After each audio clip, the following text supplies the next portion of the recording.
Yo, what's going on, everybody? Welcome back to the channel. Today I'm reviewing Saw X. Hoping for a miraculous cure, John Kramer travels to Mexico for a risky and experimental medical procedure, only to discover the entire operation is a scam to defraud the most vulnerable. Armed with a newfound purpose, the infamous serial killer uses deranged and ingenious traps to turn the tables on the con artists. This movie is directed by Kevin Greutert. Sorry if I said that wrong. I'm not the biggest fan of the Saw franchise. I've only seen 1 and 2. I really like 1. I think it's a modern horror classic, and I just watched 2 like a week ago, and I thought it was pretty good, but not as good as the original. This one though is pretty close to the original for me. I thought this was an amazing sequel. Objectively, this is the most well-made Saw movie by far. I really like the structure of this movie. It has a nice build-up where it's pretty nice and calm for the beginning of the movie for the most part, and then you just get tossed into the filth and gore. The best thing about this movie by far is Tobin Bell's performance as John Kramer. He's fantastic as usual. You really get to spend a lot of time with John and understand why he does the things he does and how he feels about the things he does, which is just fascinating. He's kind of an anti-hero in this movie. Every one of his contestants in this batch of games are absolutely horrendous people, so they kind of deserve what's coming to them. In the other 2 movies, most of the people really don't deserve to be tortured, but the fuckers in this movie are scamming terminally ill cancer patients, so honestly,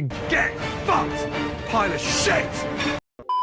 this movie doesn't shy away from questioning John's actions, which I appreciated because, again, it's just really fascinating. In Saw 2, you get his motive and you understand why he's doing everything that he's doing, but I wasn't really on his side. But in this movie, I kind of was on his side. What he's doing is absolutely horrific and horrible, but the movie just kind of got me on his side because the people that are in the games are just so bad and unlikable. Karma's a bitch and you fucked over the wrong cancer patient this time. Out of the movies I've seen, this one also has the best traps. I think they're pretty gnarly. With a bigger budget and modern effects, you really get some cringe-inducing scenes. I was definitely squirming around in my seat for a couple of these traps. Jigsaw don't mess around. The Saw movies aren't really scary. They're more so just gross with like cool messed up ideas and twists. And this movie gave me that. I don't think the twist of this movie is as crazy as 1 and 2. It just kind of puts some pieces of the puzzle together, pun intended. I think the acting overall is actually really good this time around. I was actually kind of surprised by how good the acting in this movie was because Saw isn't really known for its great acting. Even though this is a more modern sequel, it has all of the classic Saw-isms that fans come to expect. The dirty vibe is still there, but it almost feels like a little elevated in a way, which is weird to say when we're talking about a Saw movie. I think it just feels a little bit more elevated just because everything is so well done. Like, this movie is directed beautifully, and I think the story is just really interesting and had me hooked from the beginning of the movie all the way to the end. And even if you don't like the characters in the movie, they're just really interesting to watch. I'm gonna put a little spoiler warning up now because I do want to talk about a character that will spoil Saw 2 if you haven't seen Saw 2. So if you care about that movie getting spoiled,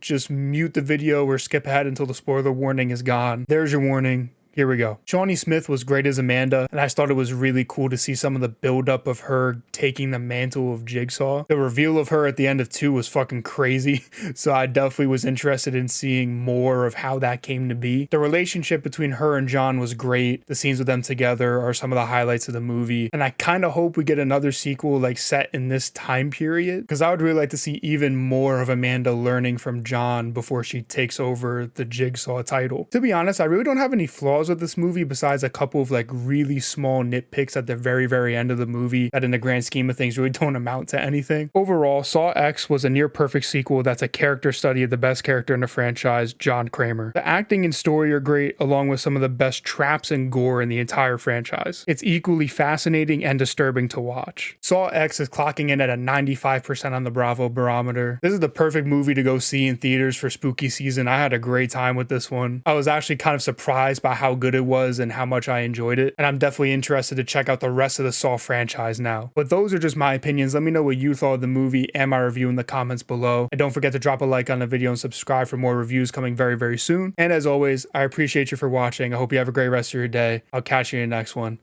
Peace out, everybody.